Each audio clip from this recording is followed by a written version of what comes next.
What do you hear? I think it's the place to be for a lot of stuff that's going on right now in health tech, and it's really not another event that has pretty much everybody from small to large, and Vegas is a kind of good place to gather. What are you here to learn?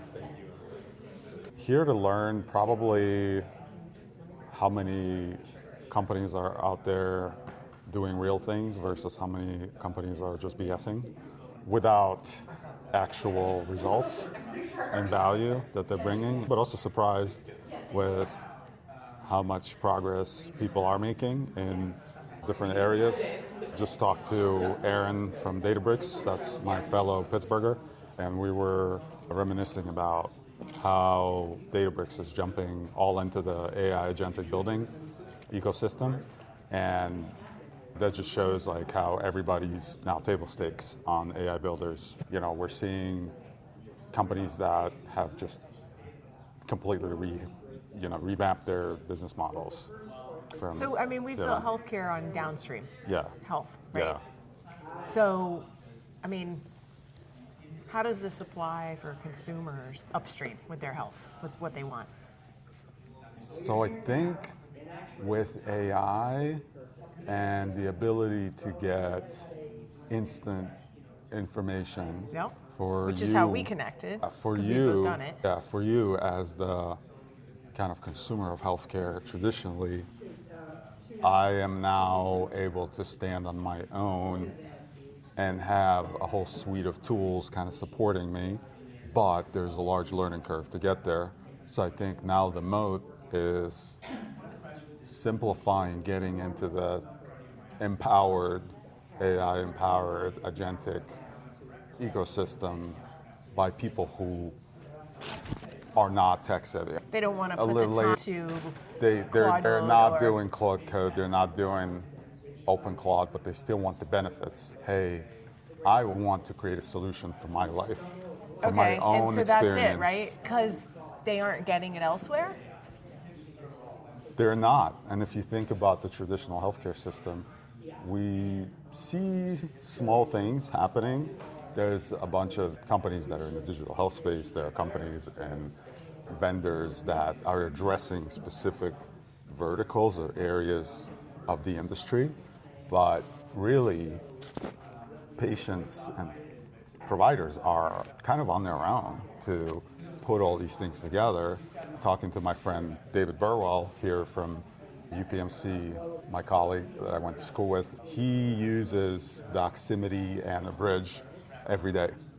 So I would love to get him on for us to talk to him actually. What does he use it for? In pretty much everything. So they're now doing all their charting, all of their clinical notes. It's almost like part of the workflow, right?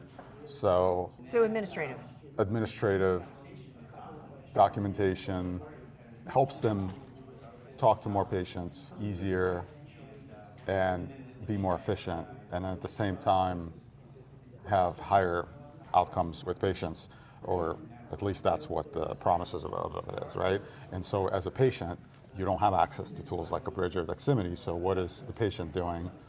You're going to your ChatGPT, you're going to your Anthropic Claude or other tools, and you're asking it all these questions, right? So I think the ecosystem is developing very rapidly. Talking to another friend of mine, Jason Colatonga from Fasten Health. They're one of the first healthcare companies that integrated with Claude, and now you can get all your TEFCA records in Claude. But the problem is, like, it's not all your data. Exactly. And it's probably not going to even be a portion of your data, right? Yeah. And there's a lot of companies like that now. Yeah. Sava's one, and then we've got HealthX. HealthX is doing some kind of next level. Right, and stuff. the Health Access uses Fasten as the back end for it. Okay. So a lot of the things we're seeing is that, look, we got the pipes kind of connected. They're not 100% connected. So, it's kind of, we're all on this street, we're all living in the, different houses, but, one house doesn't have hot water, another house doesn't have a sink. And I don't even think anybody has actually designed the blueprints and gotten approval from the zoning board. Exactly. So I think what we're seeing now with the CMS aligned networks, we just saw this announcement from No2 that they were the first to connect, Clover Yeah, Medicare. I know Andrew well. They're sharing their Well, he's a insurance tech claims. guy. Yeah. Their CEO. So they're the first ones to to share their Yes. data under the CMS Align Networks moniker. Yeah. I call it a moniker because it's really not clear exactly, how it's going to be done across the board, but it's promising because it's like the first payer to actually share their stuff on, I think it's individual access services plan. So actually hoping to catch up with Brandon Keeler here today. Yeah. And I know you've talked to Price and all those guys. And Brendan. I love their guys. those Those guys. guys. And that whole crew is. Yeah. Yes, I was sad that Price was not here this time. But Maybe we can catch up with them today. But so what are you excited about? Although I am leaving in an hour to go to the airport to go home because I'm done. I guess here, it's what you were saying. It's like I feel like I'm at the Home Depot, and I'm looking for all of the pieces, parts, but I'm building something that doesn't exist today. Yeah. For a market that most people don't see today. Right. So that's kind of a different lens to come to a conference like this at, right? Right. And so it's a little irritating when you have, because you're connecting with people and they're so excited because they're building for the architecture that exists today. Right. And so they're like really pumped, like to your point, that they think that the healthcare mode is impenetrable. Right. And the acute care model is impenetrable, but the volume of acute care is not impenetrable when consumers are given what they need to move upstream, and food is doing that, and GLP-1s are doing that. Right. So I think the other thing that I realized yesterday was this was a real epiphany for me was David Banks gave a great talk about just innovation in general, and I went in very skeptical. I like David, but I didn't know if he would stand on stage and sort of be the part that I like about David. And he was very vulnerable. He talked about the fact that the moat is not impenetrable. And I think that's the part that is interesting to me, is like, how do we get there? But then it's difficult because you talk to people and you're just like, oh, I don't want to listen to this. I don't, right? It's like, people deserve better. And to your point, I think that what we see in healthcare in general is you have these moats because people are defending their fiefdoms and their castles, and they've been able to because it's kind of like we've been able to keep it opaque, and now we can't anymore.